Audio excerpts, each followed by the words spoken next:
já está tarde, ainda assim eu insisto. Deixa-me olhar em teus olhos e me perceber pecador. Como eu quero ouvir tua voz,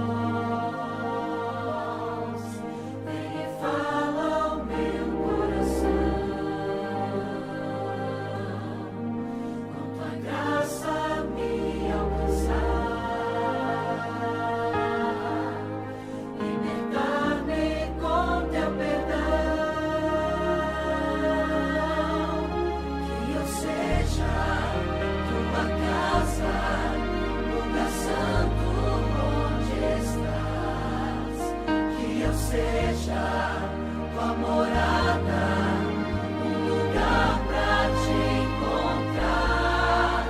Que eu viva sempre assim, tendo teu querer em mim, meu Senhor.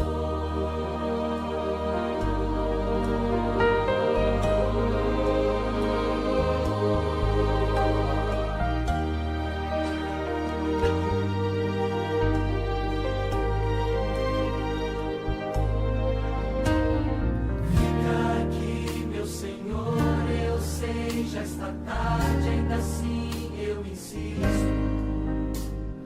Deixa-me olhar em teus olhos e me perceber pecador.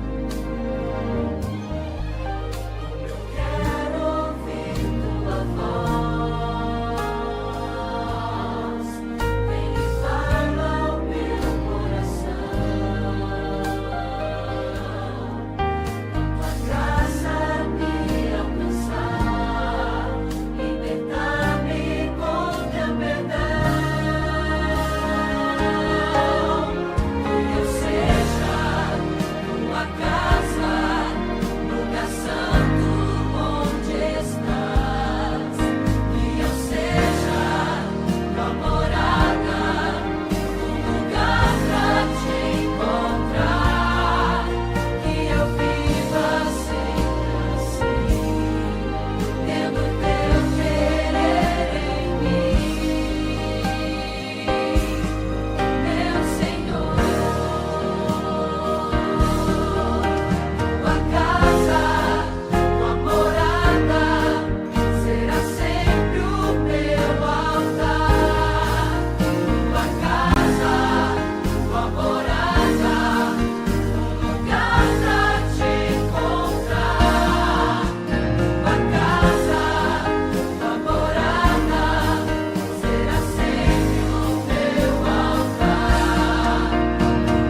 Igreja? Bom dia, crianças! Que lindo ver essa igreja cheia nesse dia frio, mas que bom que você escolheu estar aqui na casa de Deus. E essas crianças também, né? Acordaram cedo e vieram para cá. Vamos orar nesse momento? Querido Deus, obrigada, Senhor, por mais esse sábado escolhemos estar na sua casa. Obrigada, Senhor, por todo o cuidado dessa semana e por nos dar o privilégio de estar na sua casa. Vem estar com a programação do culto, com o momento das crianças. E é isso que te agradeço e te peço, em nome de Jesus, amém. Bom dia, crianças. Agora chegou o momento mais especial.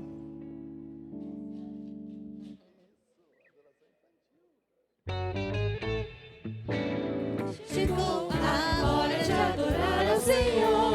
Chegou a hora de ouvir do seu amor. Lindas histórias que vem ensinar a sempre em Deus confiar. Chegou a hora de adorar ao Senhor. Chegou a hora de ouvir do seu amor. Vem, amiguinhos, comigo sentar e vamos quietinhos ficar, prestando atenção em adoração, em comunhão. Bom dia, crianças. Opa, vamos de novo. Bom dia, crianças. Aê, galerinha animada. Muito bem. Eu vou pegar minha corneta aqui, vou tocar uma musiquinha para vocês e daqui a pouco eu já vou explicar por que eu vou tocar esse aqui. Essa corneta aqui é da Segunda Guerra Mundial.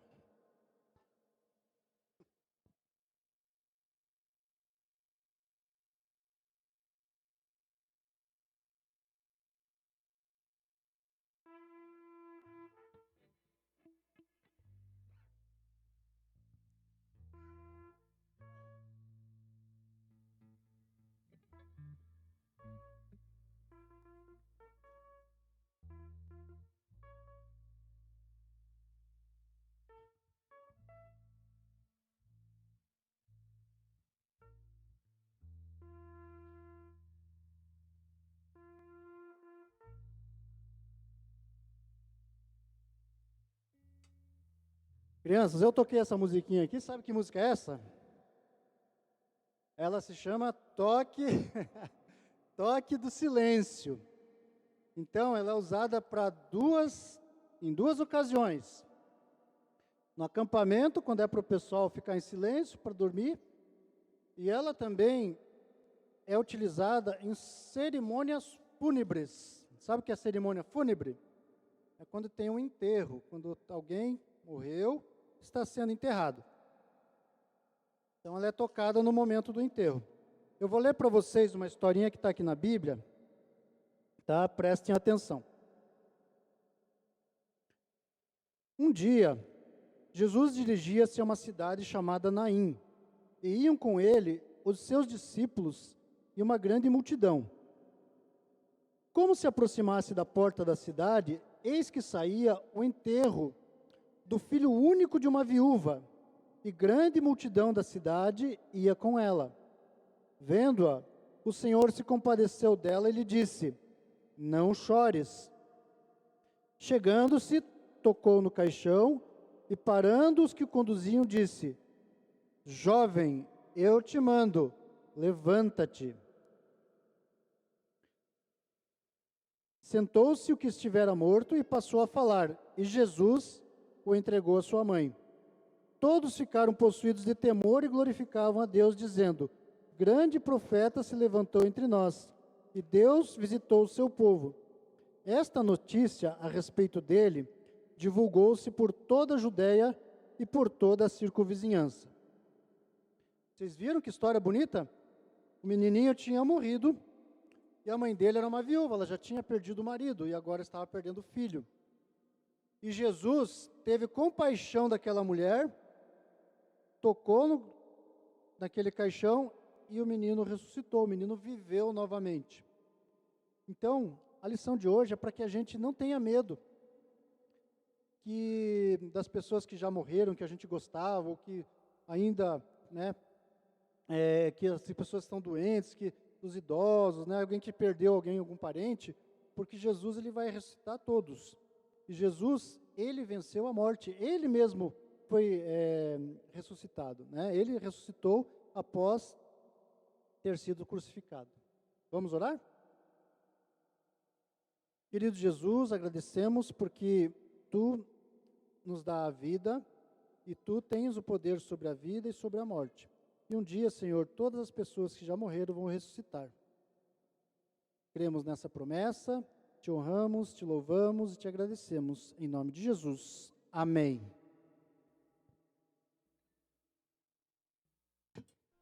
Eles são super coloridos, têm um cheirinho doce acentuado e adoçam o paladar. E tem gente que ainda diz que todas essas guloseimas são coisas para criança. Mas afinal, essas coisas são de comer?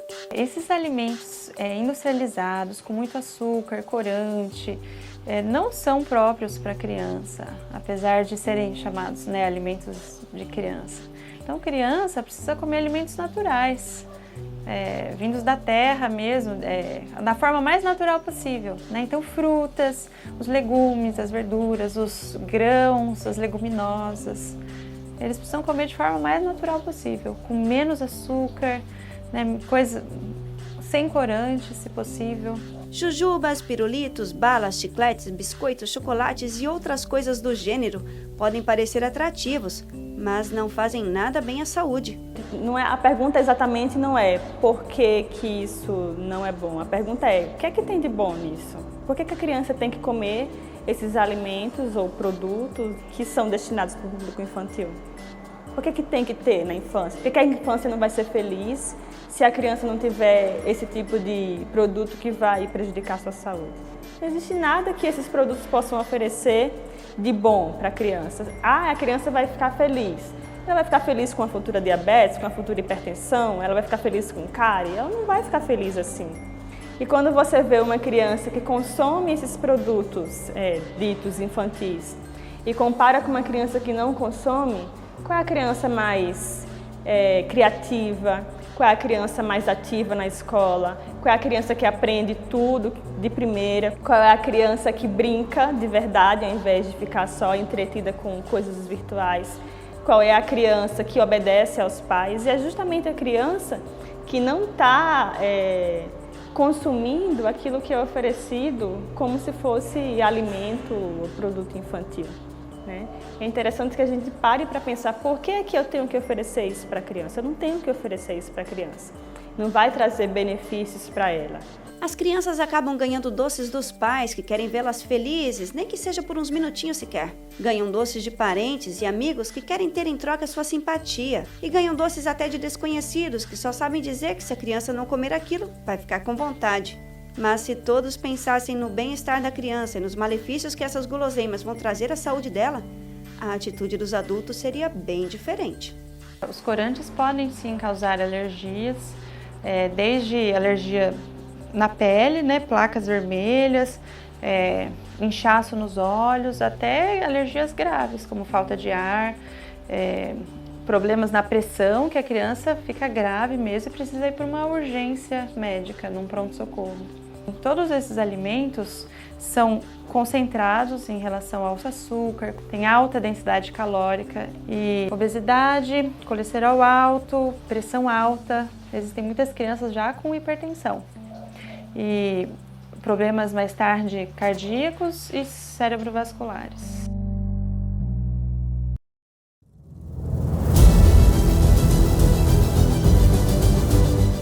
Olá, querido jovem, eu tenho um recado especial para você.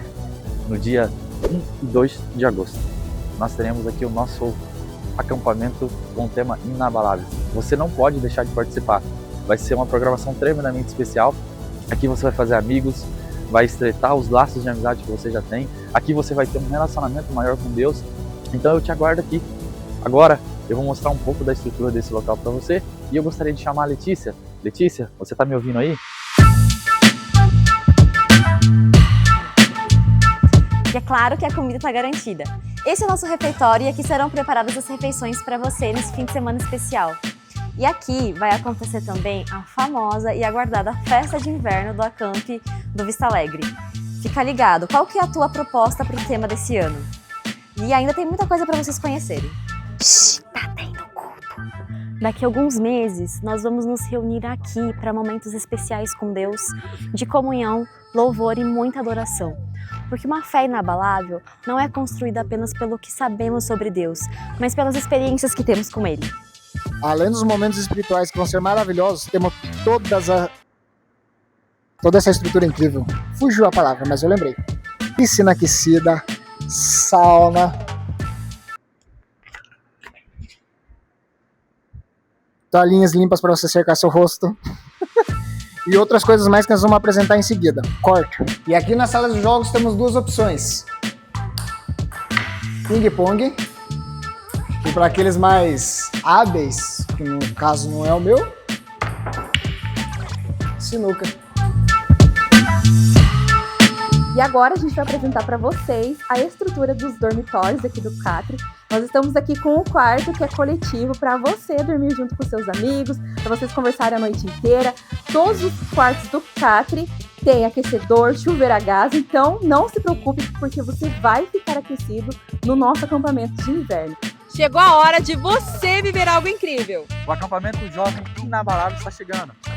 Momentos de alegria, amizade, comunhão com Deus, relacionamento, paz no coração.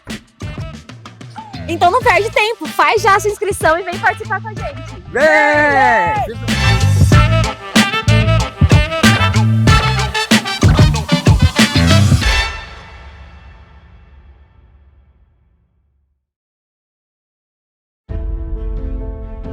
Abrir aos sábados nunca foi uma opção. Mas eu trabalho com pão, um produto de consumo diário. Empreender não é fácil, mas Deus tem sido fiel. Mesmo nos momentos mais difíceis, Ele não nos abandonou. Ser fiel ao que Ele pede é o meu jeito de demonstrar quem realmente manda em tudo aqui.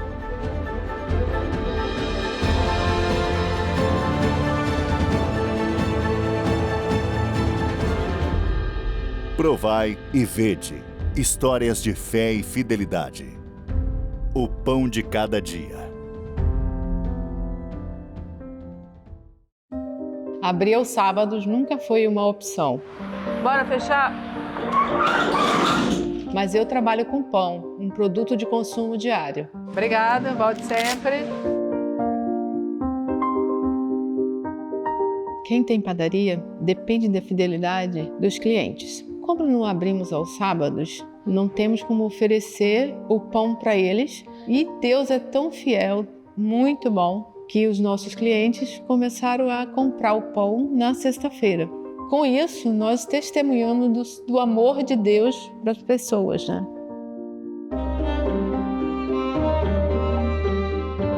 O que mais me chamou a atenção foi o compromisso que a Joana tem com a fé dela e também o cuidado que ela tem com todo mundo aqui. Quando eu comecei a trabalhar aqui, eu bebia sem limites. Tinha dia que eu chegava no trabalho cheirando a bebidas. A Joana, com todo carinho, me aconselhava e dizia que isso estava me fazendo muito mal. Eu bebia para esquecer os problemas, mas quando era no outro dia, eu lembrava em dobro. Todo o conselho que a Joana me dava, eu via que era bom. Tinha palavras que chegavam a me arrepiar e tinha também os louvores que a gente ouvia. Aquilo foi mexendo comigo.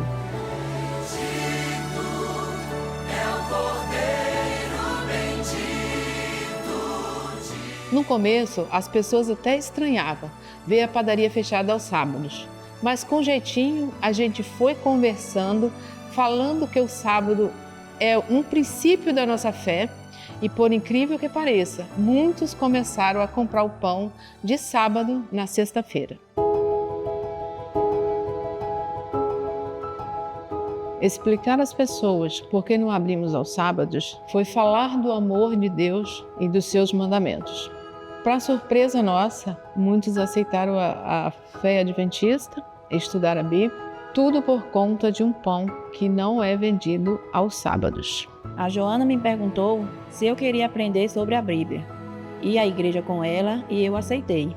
Eu estou estudando a Bíblia e frequentando a igreja adventista com meu marido. Falar do amor de Deus, ser servo fiel, é entregar a Deus os seus dons e talentos.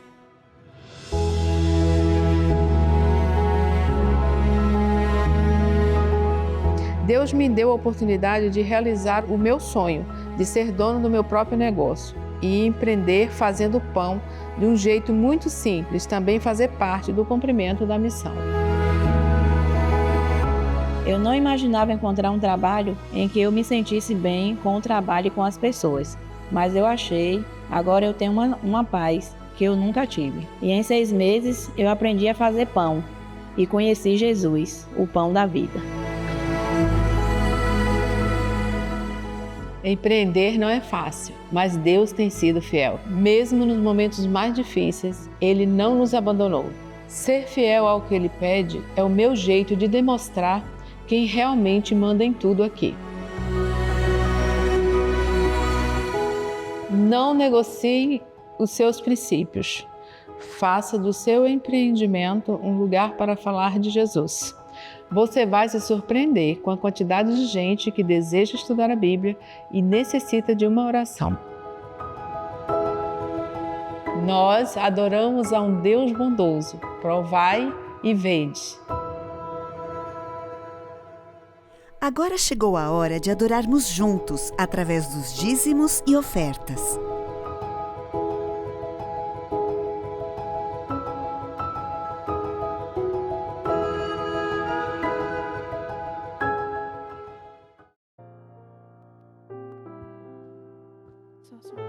Feliz sábado, igreja.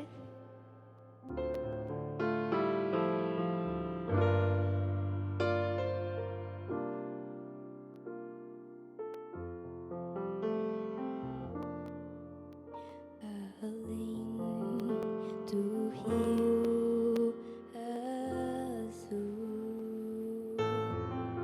a sua ação de ouro e de cristais,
cidade é de ouro puro, de jaspe é o seu muro, além do rio azul. Morte e choro, tristeza e dor, nunca mais, nunca mais, nunca mais, nunca mais. Morte e choro, tristeza e dor, nunca mais, nunca mais, nunca mais. Não haverá mais noite ali, não haverá nenhum clamor. Verei os olhos de Jesus e tocarei seu corpo, enfim. Amém. Amém.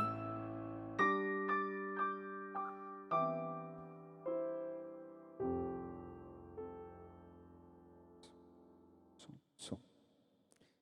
Nós tivemos uma invasão hoje aqui dos nossos juvenis ali do JuVV.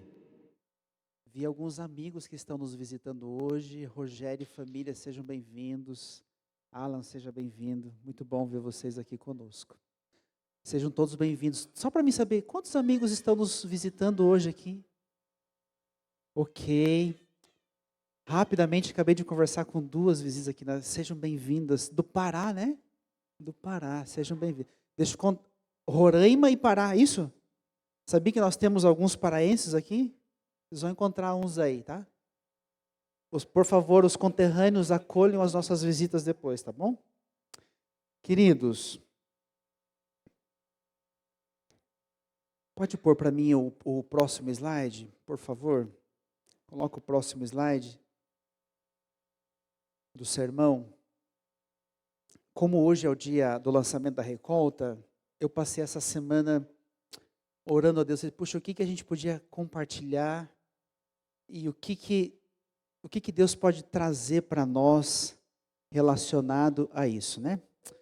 Então, como havia prometido para vocês, essa aqui foi uma foto tirada ontem. Nós estivemos ali em uma das casas de apoio do Erastinho, fazendo a entrega das 200 toucas que foram confeccionadas. Deixa eu ver as mãos de quem ajudarem em alguma etapa aí do processo da confecção de toucas. Ok, temos várias aqui espalhadas, né? Deus seja louvado pelo trabalho de vocês.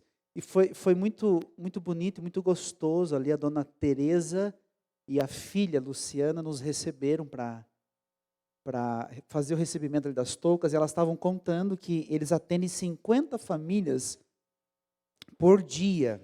Famílias que vêm do interior para buscar o tratamento. E ali eles comem, são acolhidos, descansam. Os que vêm de mais longe dormem ali. Trabalho muito bonito.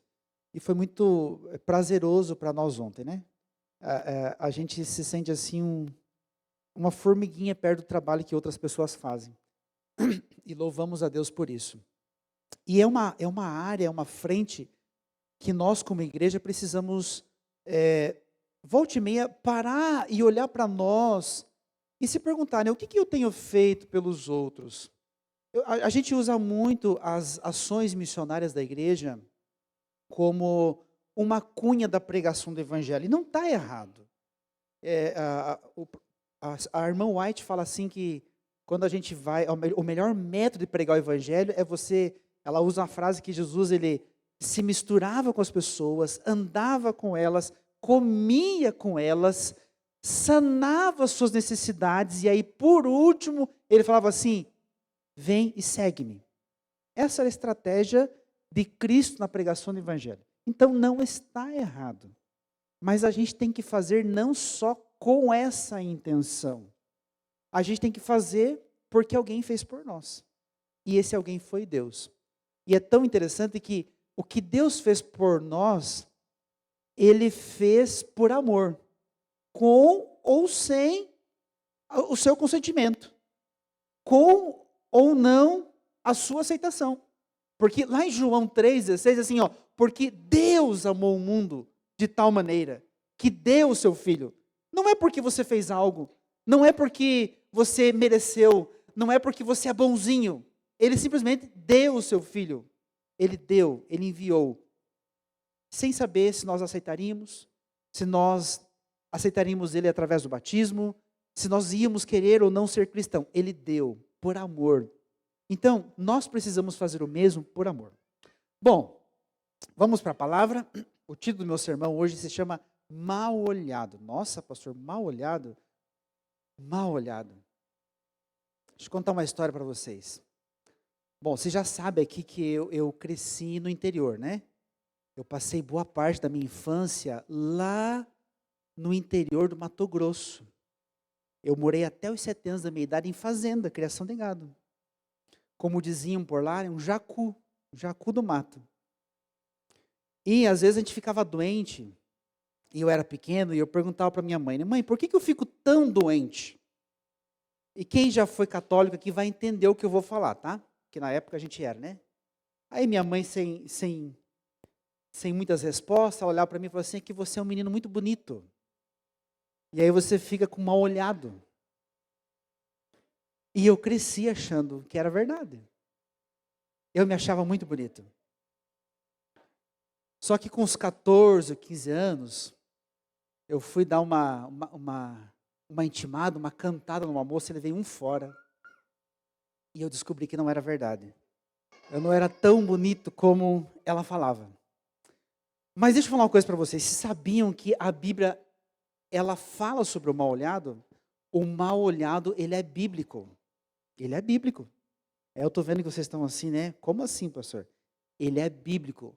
Só que na crendice popular, o mal olhado faz mal para quem recebe o olhar. Ok? Na Bíblia, o mal olhado faz mal para quem olha. Olha que interessante, né? Vamos entender um pouquinho isso? Ok. Me parece que deu uma leve distorcida. Vamos lá. Esse texto aqui, eu vou ter que abrir meu computador aqui para acompanhar vocês, porque eu acho que o PowerPoint deu uma leve distorcida. Não sei se vocês vão conseguir dar essa ajustadinha aí. Mas olha que interessante esse texto aí. Esse texto está no livro de Mateus, capítulo 6, e ele diz assim, ó, são os olhos a lâmpada do corpo. Se os teus olhos forem bons, todo o teu corpo será luminoso. Se, porém, os teus olhos forem maus, todo o teu corpo estará em trevas. Portanto, caso a luz que em ti há sejam trevas, que grandes trevas serão. É Mateus capítulo 6, versículo 22 e versículo 23. Essas palavras são de Jesus. Mas o que Jesus quer dizer aqui, né? Olhos bons, olhos maus, luz e trevas. Está um pouco assim confuso, né?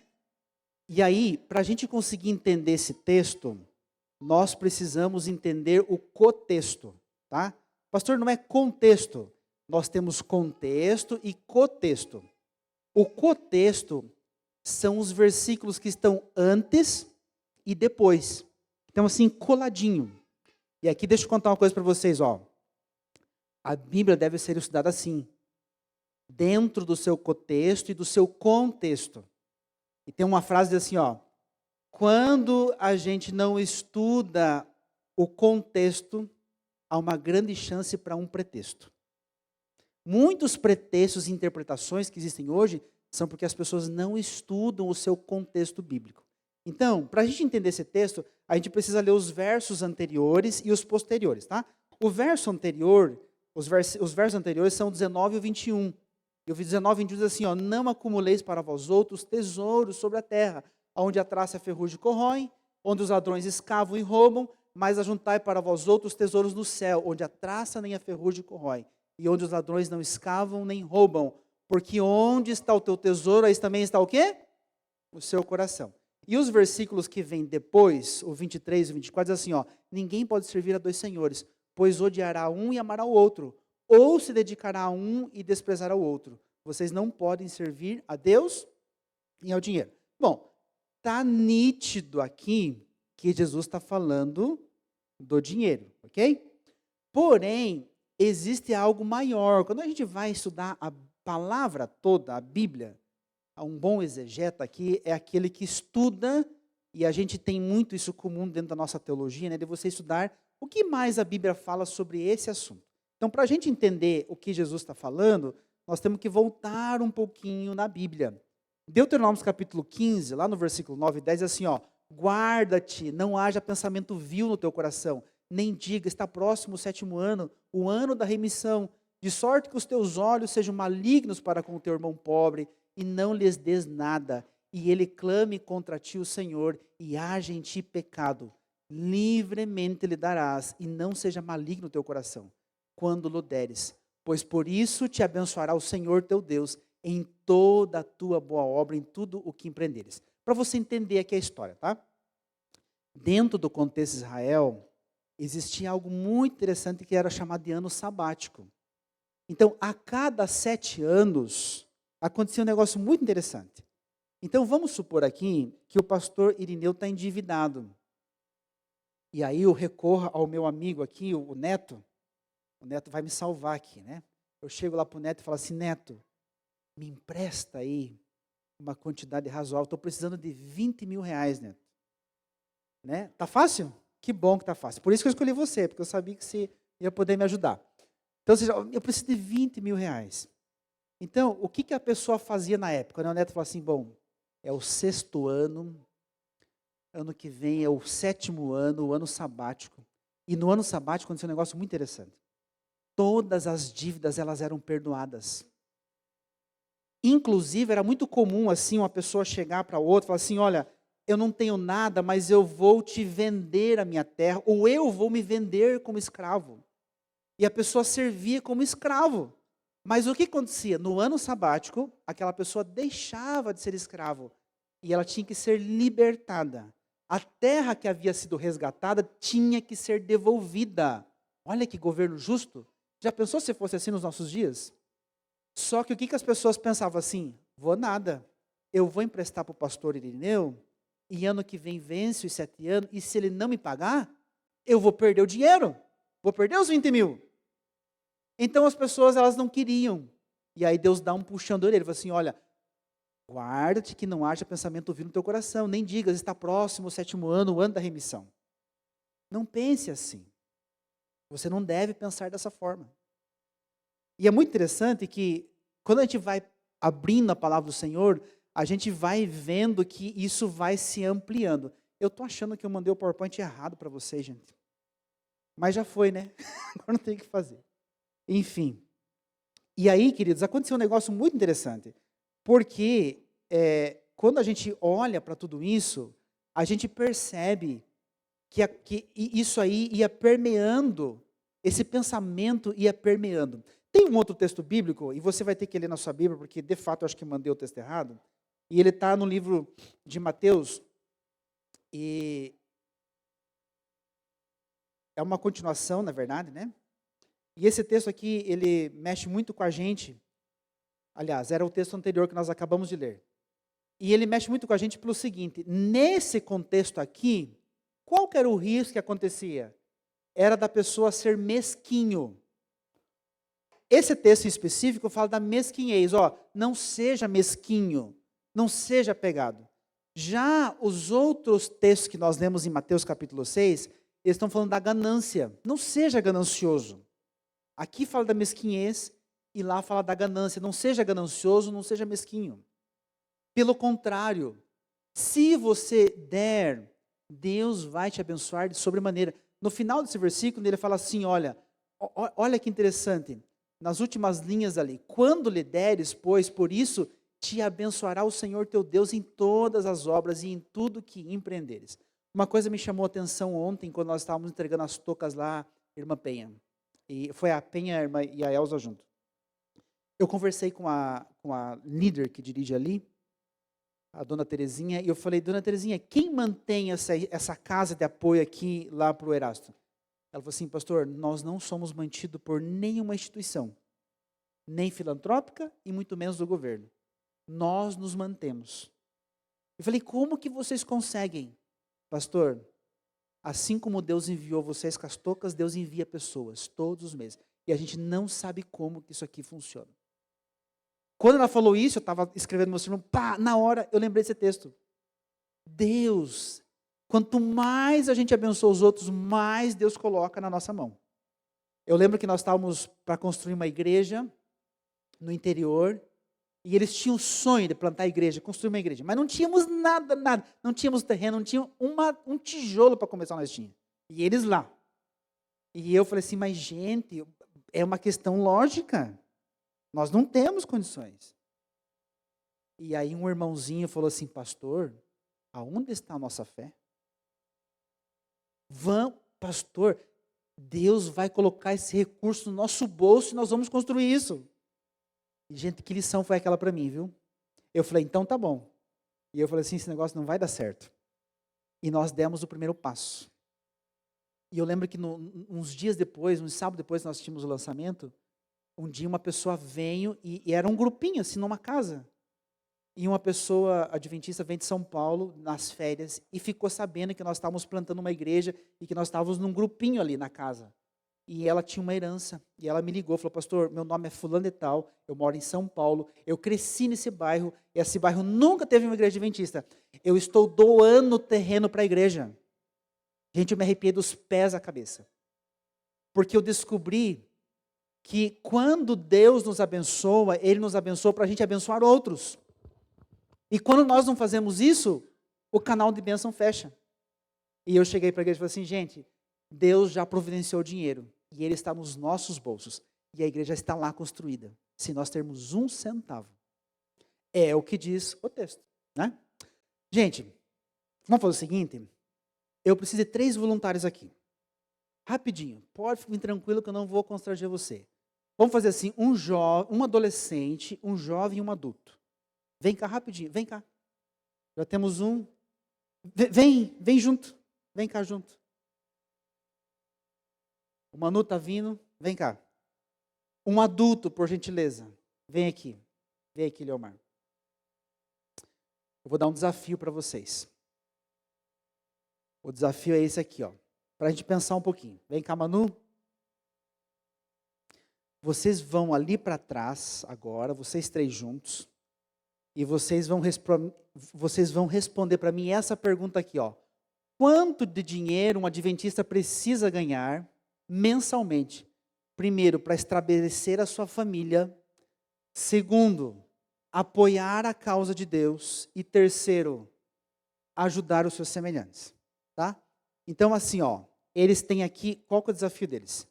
Vocês vão planejar e vão falar assim, ó, bom, isso aqui é para ter uma vida digna, tá? Aluguel, mercado, transporte, financiamento da casa ou do aluguel, ok? O que mais que a gente precisa hoje em dia para viver? Água, luz, internet, educação dos filhos, ok? Então, vocês têm esse desafio agora. Eu vou dar para vocês 1 minuto, vocês vão se juntar os 3 aí e vão discutir mais ou menos, detalhe, além disso, ser fiel a Deus e ainda reservar um recurso para apoiar ações como essa aqui da asa que a gente faz, tá? Ok? Tem 1 minutinho. Enquanto eles pensam, vocês já têm mais ou menos ideia de quanto deveria ser isso? Já tem? Tá, então vão pensando aí. Vão pensando. Enquanto vocês pensam, eu vou tentar ver se eu consigo mandar o meu PowerPoint correto. Eu já vou descobrir, na verdade, se ele está correto ou não. Ok? E, gente, ó, porque a gente tem que...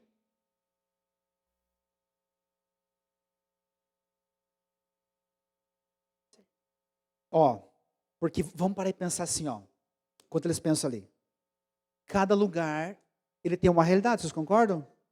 Se você morasse lá na Amazônia, você amarrava um cipó na cintura e umas folhinhas, passava a mão num arco e flecha e estava tudo certo, né? Eu fiz uma missão uma vez com os ribeirinhos lá e a vida deles é assim. Eles vão lá, pescam, usam uma roupinha simples e está tudo certo. Mas você não mora lá, ok? Então aqui uma outra realidade. Então, quanto a gente precisaria de recurso? Mas, detalhe, não é para ficar rico, tá? Não é para esbanjar. É para você ter uma vida digna. Pagar a educação dos filhos, comprar material, roupa, alimentação, coisas que a gente precisa, tá bom? Chegaram numa conclusão? Me ajudem com mais um microfone aqui, por favor. Mais um microfone. Tá difícil aqui, gente, o cálculo tá difícil. Eu tô achando que já passou dos 10 mil ali, viu? Quantos aqui acham que até uns 10 mil, não vamos falar valor, quantos acham que até uns 10 mil, ok? Quantos acham que é de uns 10 a 15? Tem um grupo grande. Quantos acham que é de uns 15 a 20? Tem um ou outro aí, né? É difícil, nós estamos vendo uma época de inflação terrível, né? Terrível. O custo de vida hoje em dia está altíssimo. Prontos? Então vamos lá. Aqui conclusão vocês chegaram. Agora, por favor, vem aqui para frente. Aqui conclusão vocês chegaram e por que vocês chegaram nessa conclusão? Então, deixa eu falar, pastor. Na minha casa, quem cuida das contas é minha esposa. Ela que deveria estar aqui. Puxa vida. Mais ou menos, amor? 7 a 8 mil reais. Aham.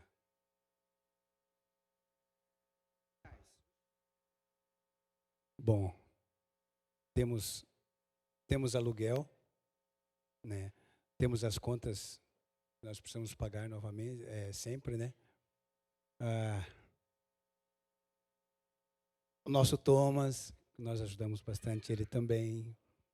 Enfim, tem vários atenuantes aí que, né?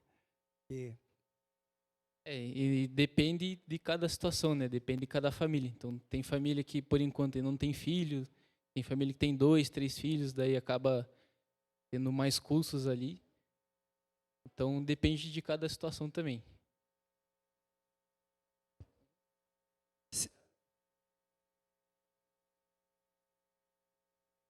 Vocês estão de acordo com eles? Estão mais ou menos? Vocês acham que tinha que ser um pouquinho mais? Um pouquinho mais, né? Depende, né? Depende Ok. do nível da...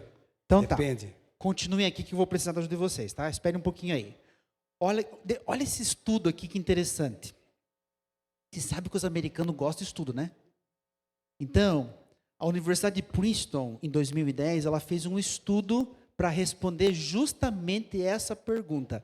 Quanto um americano deveria ganhar para ter uma vida assim, tranquila, sem ser rico, tá? Para ter o básico, aquilo para trazer dignidade para a sua vida. E eles chegaram à conclusão que um americano, para viver assim em 2010, de forma razoável, sem exagero, mas também sem faltar o necessário, $75 mil. Ao ano, tá? Ao ano. Cerca de $6.250 ao mês. Presta atenção no que eu vou falar aqui agora, tá? O americano gasta em dólar, tá bom? Ele não gasta em reais. Porque se você pegar esses $6 mil, ele vai dar quase 30 mil. Nossa! Não, gente, tá? Você tem que entender que o americano também gasta em dólar, ok? Então, assim, fazendo uma equiparação, estaria ali na casa dos 6 a 7 mil reais também do Brasil. Em 2018, Harvard repetiu o estudo e chegou à conclusão que em 2018 já seriam $95 mil por ano, cerca de $7.900 por mês. Então, eles estão mais ou menos perto, né? Dava para subir um pouquinho, não dava? Dava para subir um pouquinho. Tá, pastor, mas eu não ganho tudo isso. Então não é para você sair assim, meu Deus do céu, estou na miséria. Não é para você sair daqui hoje se sentindo mal, tá? Qual que é a ideia disso aqui? A ideia é a seguinte, é para a gente entender algo. O foco aqui do estudo não é para você pensar que você está à margem da sociedade. Pelo contrário, esse estudo revelou algo muito interessante. E é aqui que vem o pulo do gato. Presta atenção no que eu vou falar. Ó. Olhe para mim. Eles descobriram também nesse estudo que quando uma pessoa ganha mais do que isso, ela não é mais feliz. Pelo contrário. Quando isso aqui é o teto, acima desse valor, a pessoa já não tem mais a mesma felicidade. Por quê? Porque aí vem as preocupações. O valor, ele traz uma carga muito grande de desgaste para a pessoa. E eles perceberam que pessoas que têm altos valores nem sempre são tão felizes quanto essas que estão nessa margem desse teto. E é muito interessante esse estudo. Muito interessante esse estudo, né? Bom, por favor, eu queria que vocês peguem... Ali tem um envelope para cada um de vocês. Me ajudem, por favor.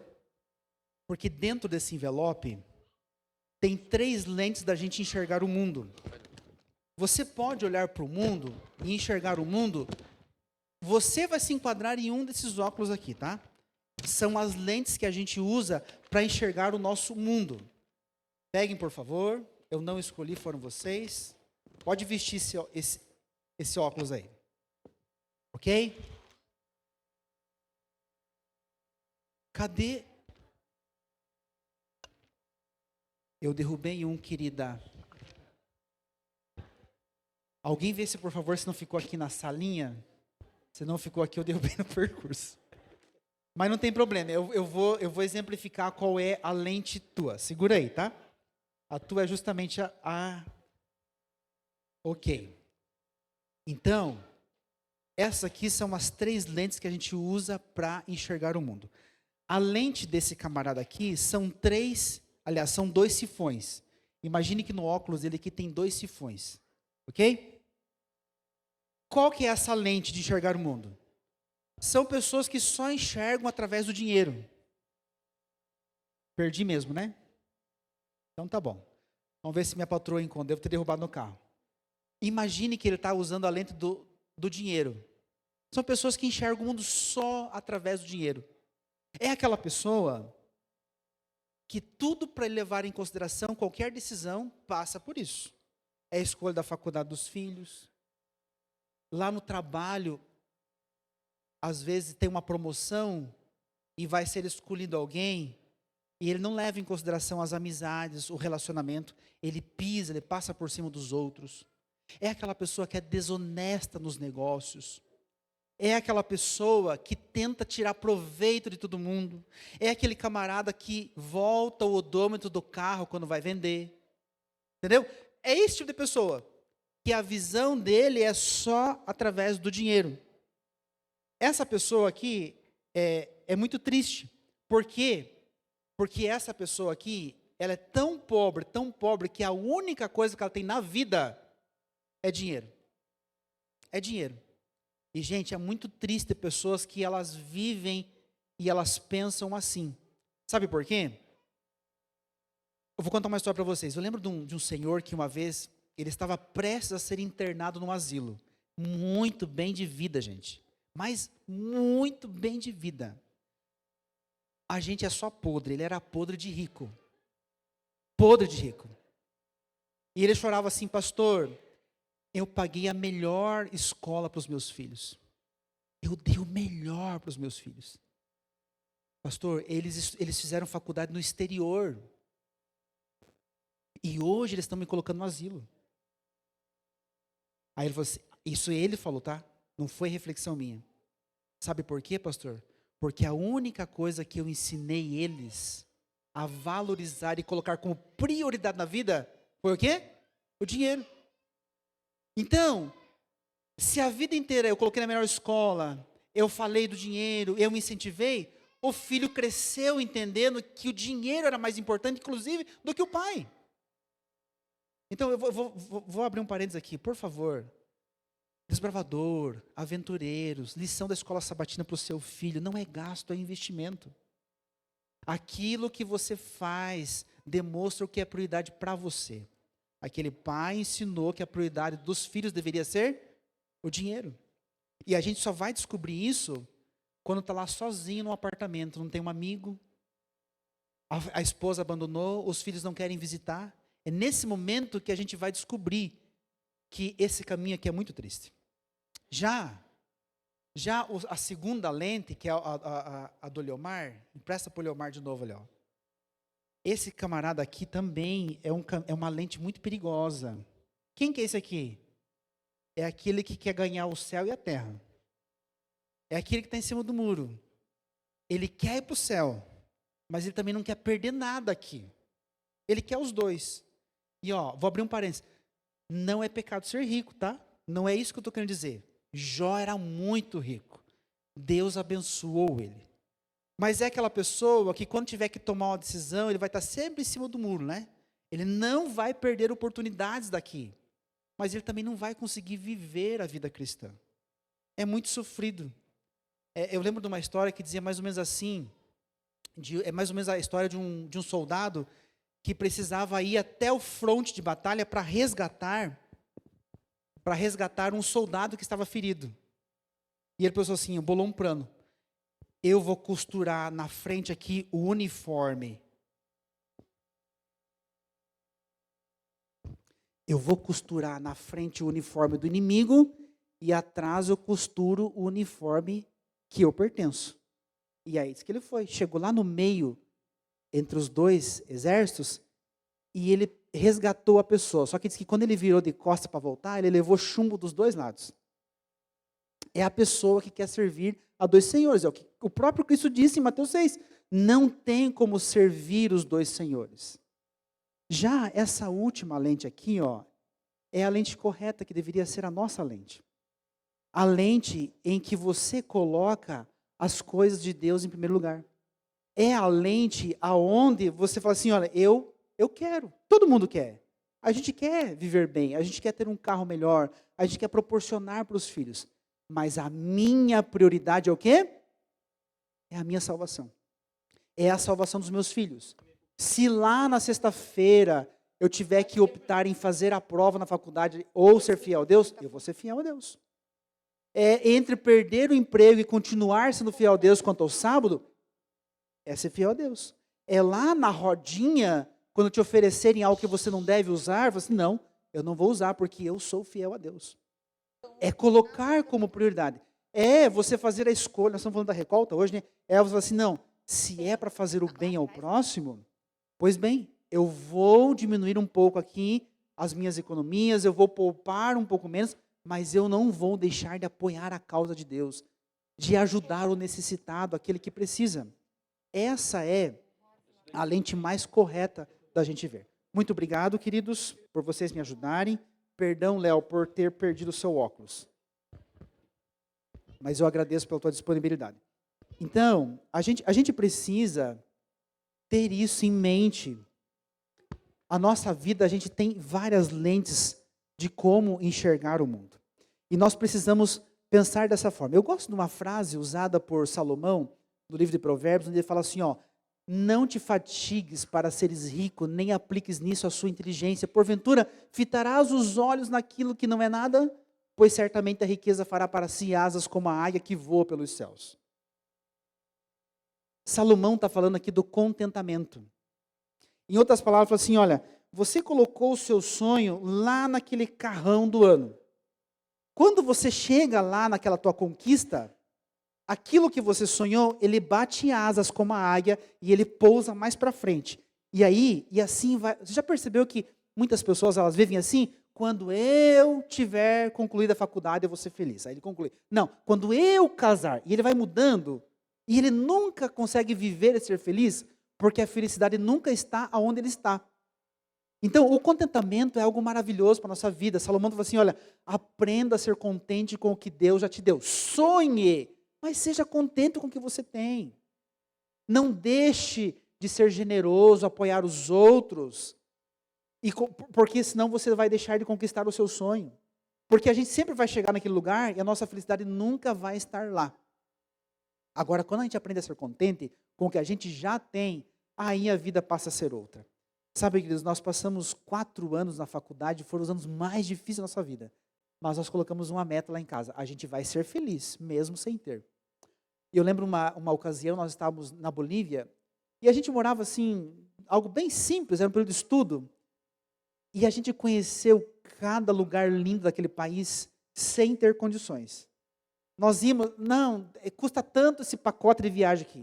Eu falei, não, mas deve ter um jeito de conhecer e ser feliz.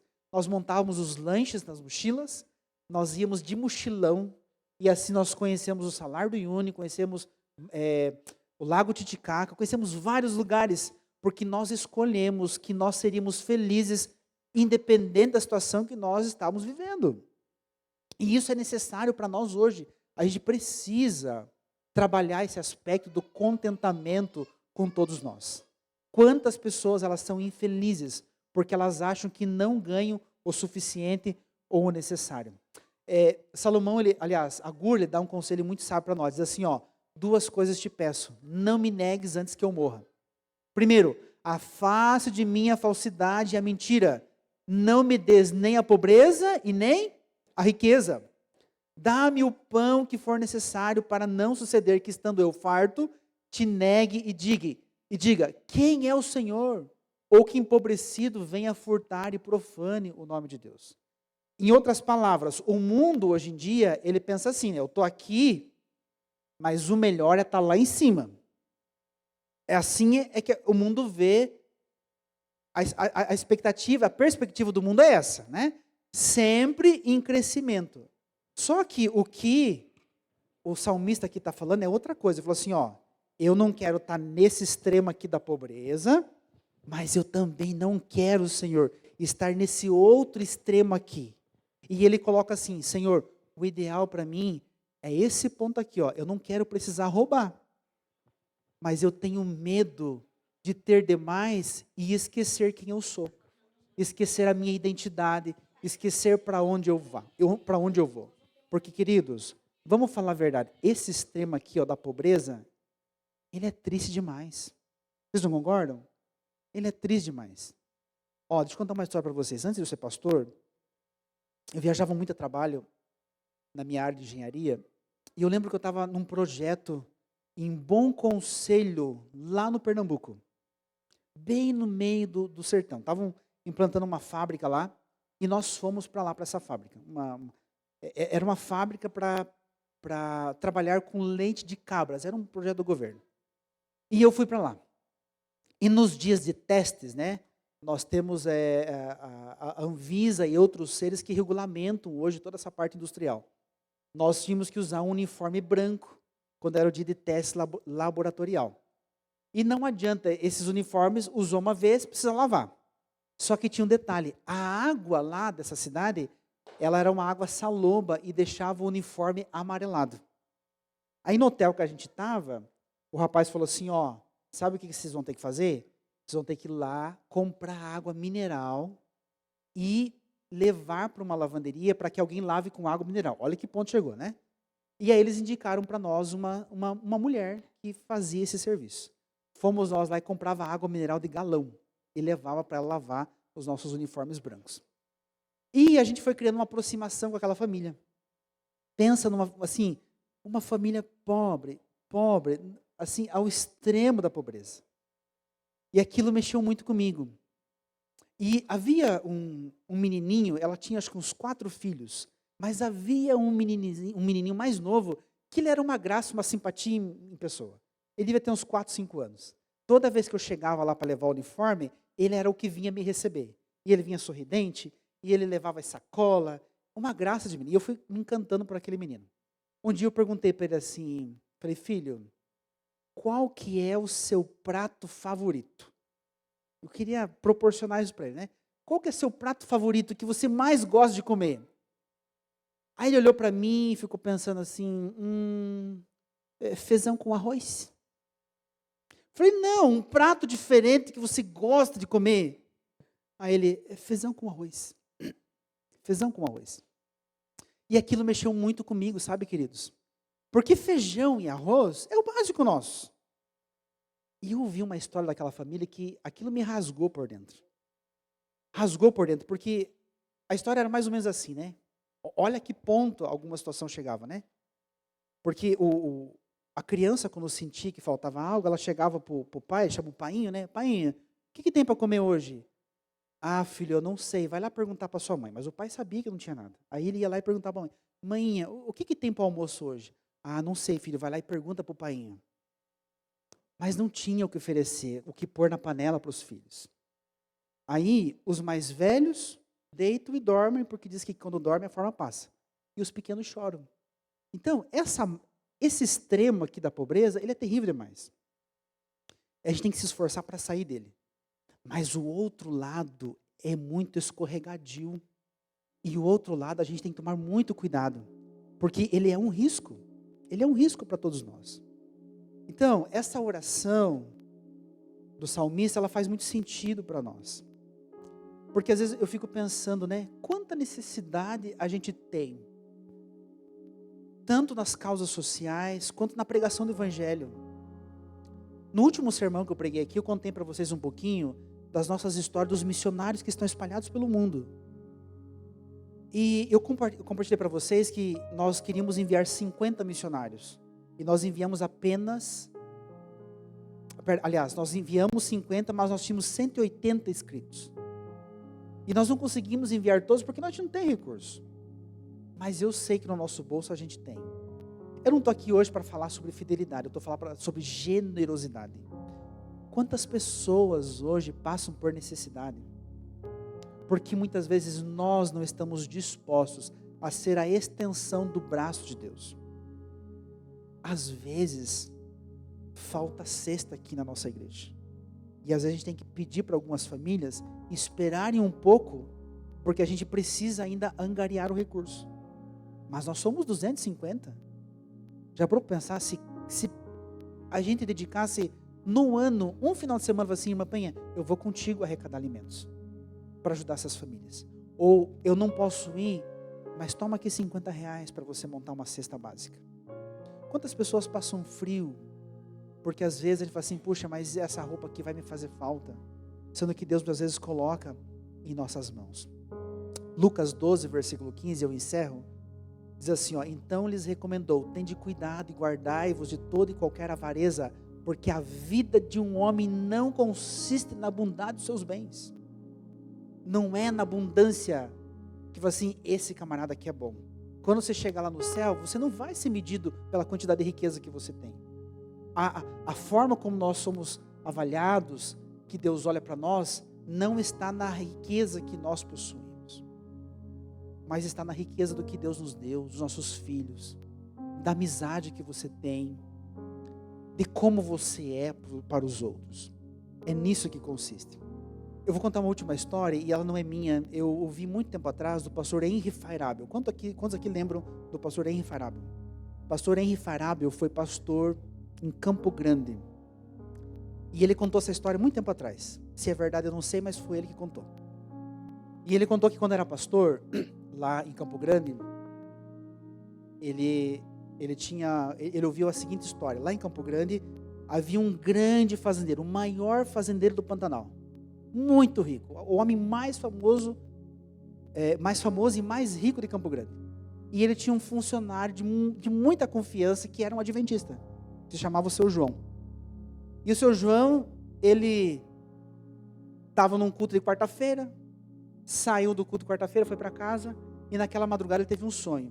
E no sonho do seu João, um anjo veio para ele e falou assim no sonho, olha, o homem mais rico de Campo Grande vai morrer nesse sábado à noite.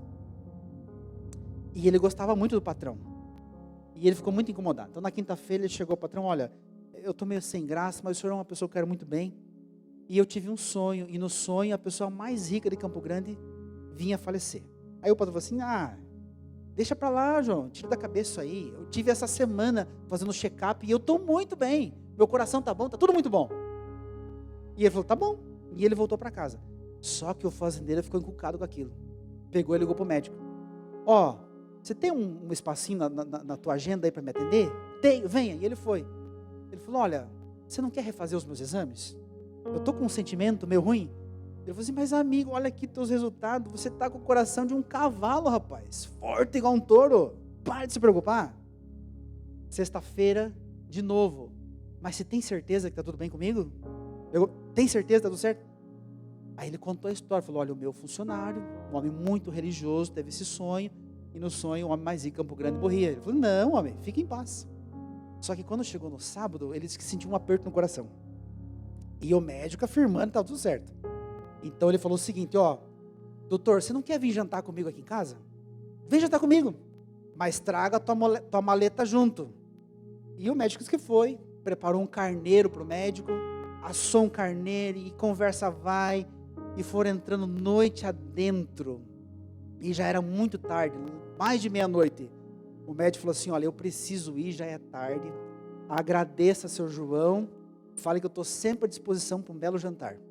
E quando ele estava saindo, disse que entrou o filho do seu João, e falou para o patrão, patrão, meu pai acabou de falecer. O homem mais rico de Campo Grande não era o fazendeiro. Porque a forma como Deus nos mede, não é como o mundo mede. Isso é para trazer um pouco de paz, porque às vezes a gente coloca o nosso sonho, a gente coloca os nossos desejos, a nossa felicidade em lugares onde ela não está. Quantas pessoas deixam de viver a vida com os filhos, deixam de desfrutar do seu relacionamento, deixam de aproveitar momentos simples, mas que no futuro você vai sentir tanta saudade, tanta falta, simplesmente porque a gente acha que a riqueza é outra coisa, e a gente precisa aprender a viver disso. Eu ia colocar uma imagem, mas eu acabei tirando porque eu achei ela muito forte. 2 imagens me chamaram a atenção essa semana, lá da catástrofe que aconteceu na Venezuela. Triste demais, né? Teve uma foto que me rasgou ao meio, que é de uma família, o pai num lado, a mãe no outro e os filhos no meio. E eles foram encontrados, a família toda nos escombros, pai e a mãe protegendo os filhos. Mas infelizmente eles não sobreviveram. Quando encontraram já estavam mortos. Agora uma foto que me chamou a atenção foi um envelope. Não sei se vocês chegaram a ver essa imagem, um envelope. E no envelope estava escrito, na tradução em português, né? Mais ou menos assim, o cofrinho para a viagem do final de ano. E dentro muitos dólares. Para uma viagem que nunca vai acontecer. Para umas férias que não vão existir. Uma frase que me chamou a atenção, de várias pessoas que ali estavam participando, era o desespero deles. Por encontrar o filho, a esposa, a esperança de talvez reaver um querido que estava ali no meio daqueles escombros. Mas ninguém ouviu desesperado pelos móveis que se foram, pelo carro, pelas economias. E às vezes a gente esquece o que de fato tem valor na nossa vida.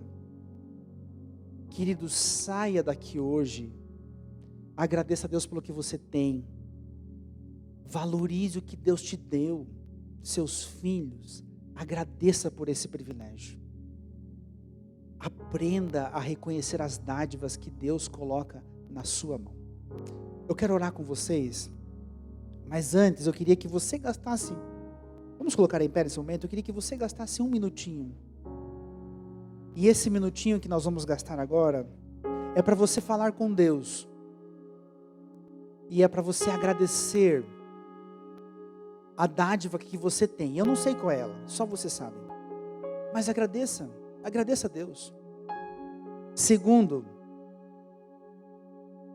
faça um propósito com Deus. Talvez o primeiro passo seja esse envelope que está na sua mão. Porque esse envelope talvez seja a forma que Deus vai usar você para abençoar a vida de uma outra pessoa. Converse com Deus.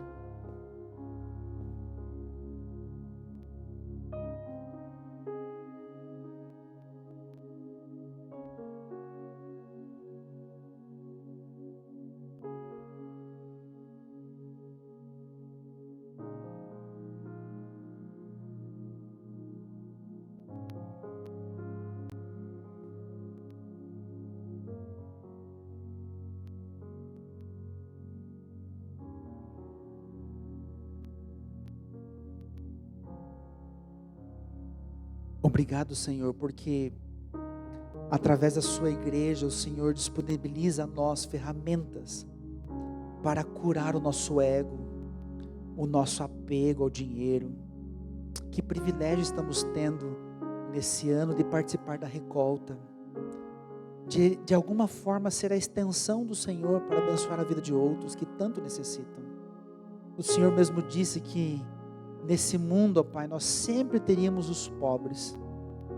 E eu imagino que é a forma pedagógica que o Senhor tem de nos ensinar a sermos generosos, desapegados e também reconhecer as dádivas.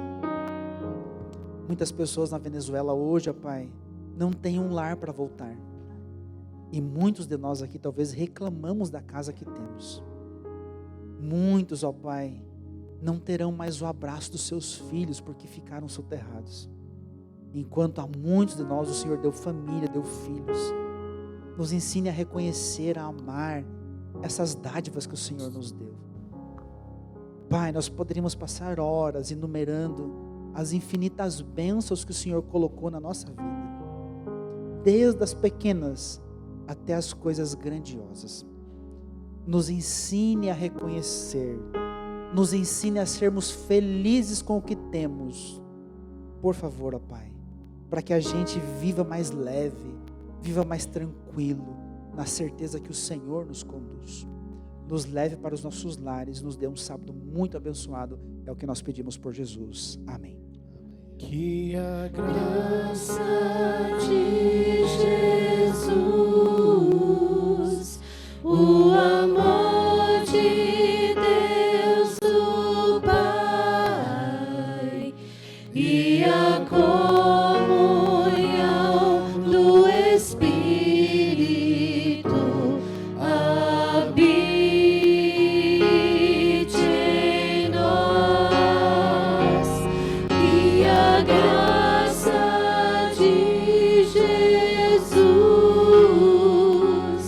o amor de Deus o Pai e a comunhão do Espírito em nós